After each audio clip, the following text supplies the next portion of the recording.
যখন কোনো নিমন্ত্রণ আসে তখন আমাদের মনটা যেমন ভালো লাগে, তবে একই সপ্তাহে যদি 3টে নিমন্ত্রণ আসে তখন আমার মনটা খারাপ হয়ে যায়। তখন মনে হয় কিছুদিন পর পর হলে বেশি হতো। তাই আমাদের একটা এই সপ্তাহের মধ্যে তিনখানা নিমন্ত্রণ।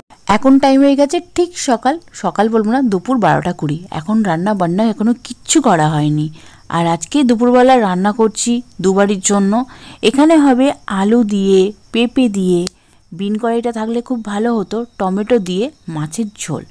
মাছের ঝোল আজকে একদম হালকা পাতলা করে করব। ওই যে বললাম, নিমন্ত্রণ বাড়ি থাকলে নিমন্ত্রণ বাড়ির পরের দিনকে আসলে এরকম হালকা খাই, আগের দিনও হালকা খাই।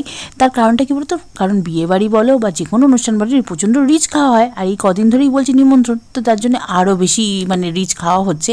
আর এখানে একটা বেগুনের রেসিপি করছি, তোমরা যদি বলতে পারো এটা কি, তাহলে তোমাদের নামটা নেক্সট ব্লগে অবশ্যই বলবো। এটা হচ্ছে আমার খুব ফেভারিট একটা খাওয়া, বেগুন দিয়ে করেছি। আর একটা আমার পার্সেল চলে এসেছে, সেই পার্সেলের মধ্যে কী আছে তোমরা দেখবে তো, চলো দেখিয়ে দিই। আর আজকে বলে দিই আজকে কী আছে। আজকে হচ্ছে বিয়ে বাড়ি, সেটা হচ্ছে এদিক দিয়ে আমার শ্বশুরবাড়ির দিক থেকে দেখতে গেলে আমার ননদের বিয়ে, আর আমার বাপের বাড়ির দিক থেকে গেলে ও আমাকে দিদি বলতো, মানে আমার বোন হয়।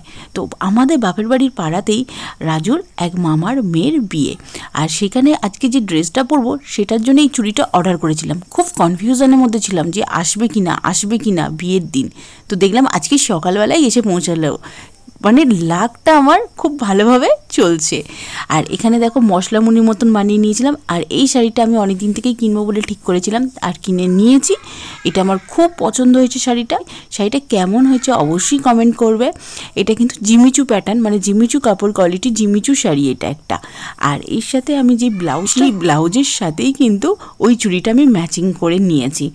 আর আমার না যখন কোনো কিছু অর্ডার দিই, কোনো একটা অনুষ্ঠান পারপাস বলো বা কোনো কিছু একটা পারপাস বলো, তখন যদি সেই দিনের দিন না আসে সেই জিনিসটা আমার তখন পরের দিন যখন এসে পৌঁছায় তখন আর ওটা আমার নিতে ইচ্ছা হয় না। কিন্তু যেহেতু দিনের দিন চলে এসে, তাই এটাকে আমি একদম মিস করলাম না। দেখো কি দারুণ ম্যাচিংটা হয়েছে, পুরো একদম সেম কালার। কিন্তু আমার ভয় লাগছিলো সেম আসবে কিনা, লাল আসবে কিনা, মেরুন না এসে, তো সেই ভয় ছিল। এখন আমার সাজ কমপ্লিট হয়নি, এখন আমি জাস্ট একটুখানি শুধুমাত্র শাড়িটা পরে নিয়েছি। এইবার আমি আরেকটু ফাইনাল লুকটা দেবো।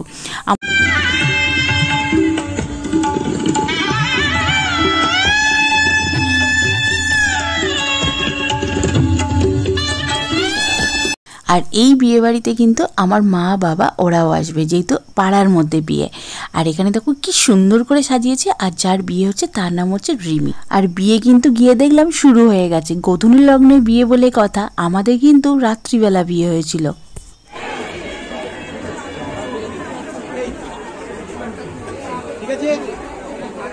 ভালো লাগছে,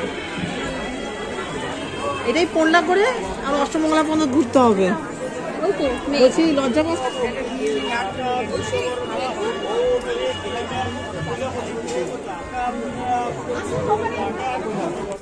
আর প্রচুর লোকজন ছিল, তাই মকটেলে আসার এখানে চান্স পাচ্ছিলাম না, মানে একজনের পর একজন এসেই যাচ্ছিল। আর এখন দেখবে বিয়ে বাড়িতে এই টাইপের ডেকোরেশন খুব করে।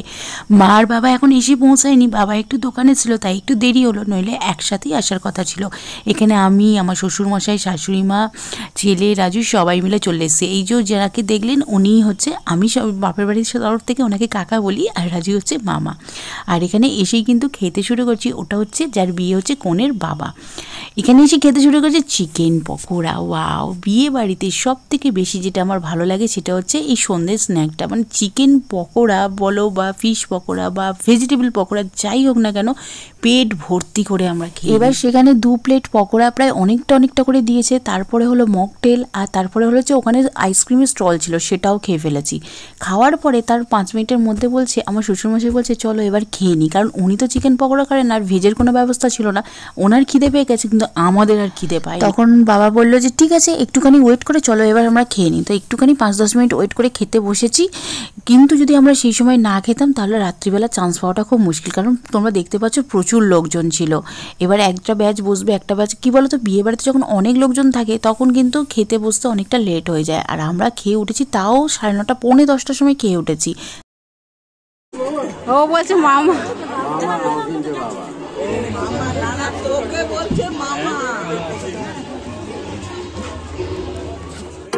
I'm on my own. broken alone.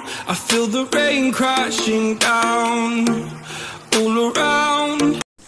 এখানে তোমরা পজ করো, করে দেখে নাও আজকের মেনুটা কি। দুর্দান্ত সব মেনু ছিল, তবে এখানে যতগুলো খাবার দাবার ছিল সব থেকে যদি বলো আমার কোনটা ভালো লেগেছে, অবশ্যই এখানে যেটা ভেটকি মাছের পাতুরি ছিল সেটা অসাধারণ হয়ে গেছে, মানে অসাধারণ হয়েছে আর কি, দুর্দান্ত লেভেলের। এখানে দেখো ওদের দুজনের ছবি আছে, ছেলের নামটা ছিল দীপক আর মেয়ের নাম ছিল স্নেহা, মানে ভালো নাম করে স্নেহা, আমরা ওকে রিমি বলেই ডাকি। এখানে সবাই মিলে একসাথে বসে গেছিলাম, মাটা বাবাটা বা যদি একসাথে থাকতো বসে যেতাম আরও বেশি ভালো হতো। ছেলেকেও বসিয়ে দিয়েছি। ছেলে কি খেয়েছে তোমরা বললে হাসবে, শুধুমাত্র চাটনি আর পাঁপড় খেয়েছে, যেখানেই যায় শুধু চাটনি পাঁপড় আর মিষ্টি এটাই খায়। কোনো রকমভাবে রাধাবল্লভী দিলাম হাতে, একটুখানি গালে দিল আর খেলো না। ডিমের টেবিল থেকে ডিমটা বার করে দিলাম, সেটা খেয়েছে, মানে এইরকম টুকটুক করে এইসব।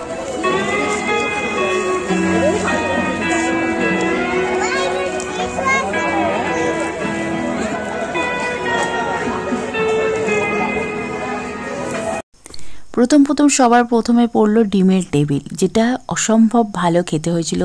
তারপর হচ্ছে তোমার রাধাবল্লভী চানা পনির চানা মশলা হয়েছিল, আর তারপরে সাদা ভাত ছিল, কাতলা মাছ ছিল, আর তারপরে ফ্রায়েড রাইস ছিল, মটন ছিল, যারা মটন খাবে না তাদের জন্য চিকেন ছিল, মানে দু রকম ব্যবস্থাই সব ছিল। ওই দেখো রাধাবল্লভীটাকে নিয়ে এরকম করে টক টক করে আওয়াজ করে, দেখো কাণ্ড। এখন ভিডিও এডিট করতে গিয়ে দেখলাম রাজু আমার ভিডিও করছে, পেছনে ওই মেয়েটি ভাবলো হয়তো ওর ভিডিও করছে, দেখতে পাচ্ছ ওর মাকে মনে হয় বললো দেখো আমার ভিডিও করছে।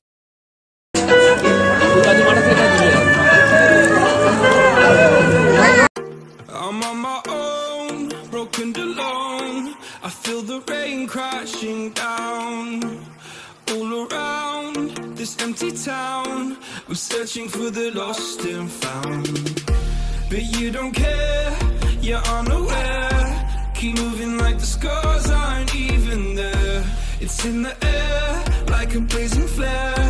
Just stare 'cause the flames will burn us. I thought you were the one for me. That's why I gave you everything. Held you close by the stormy seas. Oh, you meant the world to me. I used to kiss your head when you cried for me. Hold your hand while the pain was over. Keep you warm by the roaring sea. You meant the world to me.